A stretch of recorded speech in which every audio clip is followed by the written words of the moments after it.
আসসালামু আলাইকুম।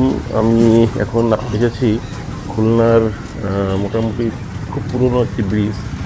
এক প্রকার বলা চলে খুলনার সবচেয়ে পুরনো যে ব্রিজটি সেটি হচ্ছে গল্লামারী ব্রিজ। গল্লামারী ব্রিজটি খুলনা গল্লামারী পশুর নদীর তীরে, খুলনা গল্লামারী ময়ূরী নদীর উপরে অবস্থিত।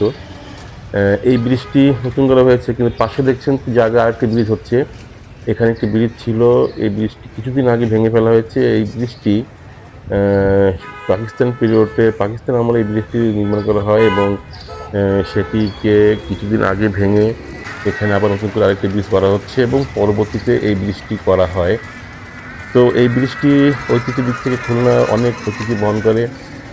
এই ব্রিজটির উপর দিয়ে খুলনা দক্ষিণাঞ্চলের যত পরিবহন চলাচল করে এবং এই ব্রিজটি অনেক অনেক অনেক ঐতিহ্য আছে। 71 সালের এই বৃষ্টির অনেক অবদান এবং অনেক কিছু স্মৃতি বহন করে এই ব্রিজটি, যেটি ভেঙে ফেলা হয়েছে এবং এখানে আরেকটি, তার আদলে আরেকটি ব্রিজ করা হচ্ছে এবং পাশে আরেকটি ব্রিজ কদিন আগে কিছুদিন আগে করা হয়েছে।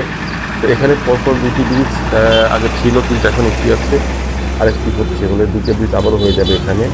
তো দক্ষিণবঙ্গের দক্ষিণবঙ্গের থেকে শুরু করে বাংলাদেশের প্রায় সকল প্রান্তে, ঢাকা থেকে শুরু সকল প্রান্তের পরিবহনগুলো এই ব্রিজ দিয়ে চলাচল করে এবং ব্রিজটি গুণে মানে অনন্য একটি ব্রিজ এবং খুব নাম করা ব্রিজ। যে ব্রিজটি সারা বাংলাদেশ সবাই গল্লামারী ব্রিজ হিসেবে চেনে এবং দক্ষিণাঞ্চলের সঙ্গে যোগাযোগের একটা খুব বড় মাধ্যম এটি হিসেবে এটি ঐতিহ্য দাঁড়িয়ে আছে। এবং দেখতে পাচ্ছেন পাশে একটি পার্ক আছে।